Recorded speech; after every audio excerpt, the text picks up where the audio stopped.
The Samsung Galaxy Z Fold 3 improves on what was already the best foldable phone around. It's more durable, it's water resistant, it's even better at multitasking, and yes, you can finally use an S Pen. However, at $1799, the Z Fold 3 is among the most expensive phones on Earth, and Samsung hasn't made all of the improvements we were hoping for. Here's the pros and cons in our Galaxy Z Fold 3 review. The Galaxy Z Fold 3 doesn't look very different at first glance, but it's been fortified in several ways to take at least some of the anxiety out of buying a foldable phone. First, there's a tougher armor aluminum body to protect the frame of the device, and there's a new PET film that, combined with optimized screen layers, adds up to an 80% more durable display. Plus, the Z Fold 3 is IPX8 water resistant, so it can technically withstand being submerged in 1.5 meters of water for up to 30 minutes. Alas, we couldn't dunk our review sample, so we'll be following up with our own torture tests.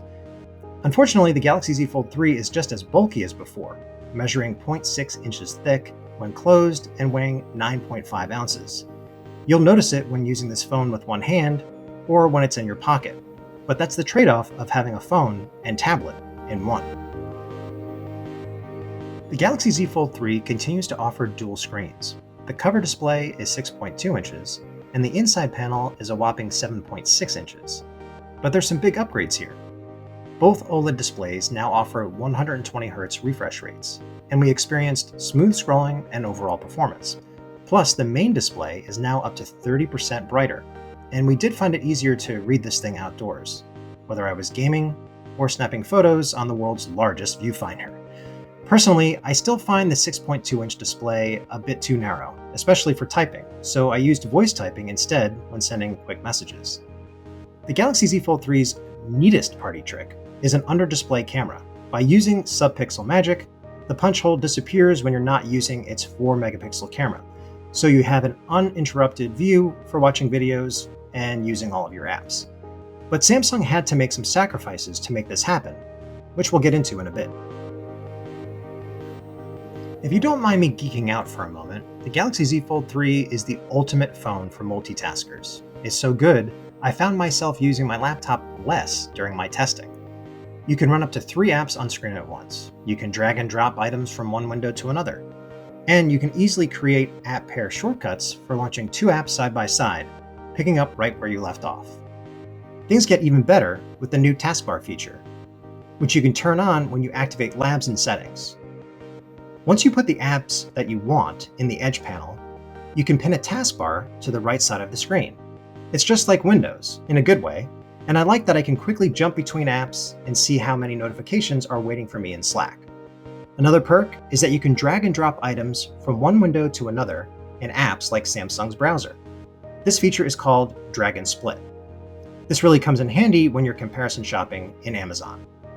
I continue to appreciate Flex Mode, which gives you controls on the bottom part of the screen and content up top. This works in YouTube and the camera app, and I also used it during a hands-free video call in Google Meet. You can even force Flex Mode to appear in apps, but I'd rather see more developers just embrace the feature.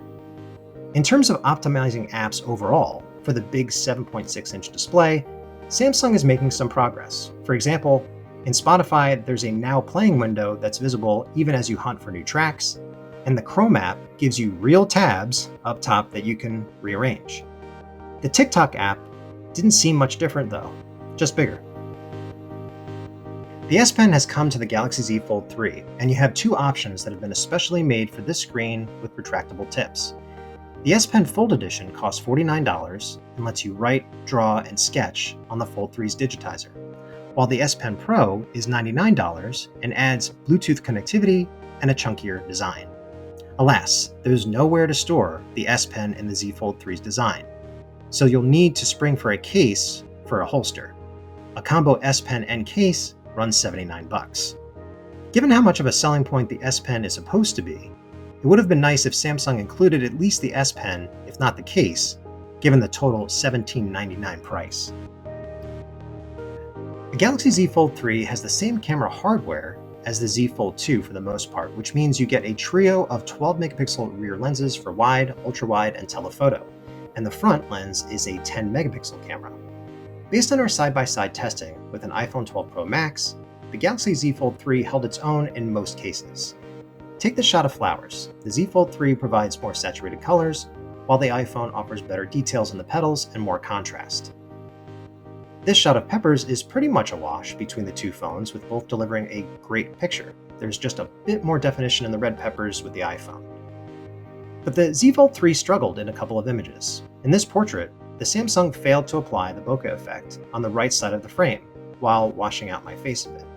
And the iPhone 12 Pro Max did a much better job capturing the rocks underneath the water in this photo, as well as the gradations in sunlight on the tree. I think the Z Fold 3 took a better pick here than the S21 Ultra with its night mode, offering more realistic colors in the grass. However, the S21 Ultra can go much deeper with its dual 3x 10x telephoto zoom and 100x space zoom. Compare that to the Z Fold 3, which has a 2x optical zoom and 10x digital zoom. Regardless, the Z Fold 3 is a great camera phone for video. You can't record in 8K, but the 4K footage looks pretty awesome. And you can take advantage of some features brought over from the S21 Ultra, like Director's View. This lets you record using the front and back cameras at the same time.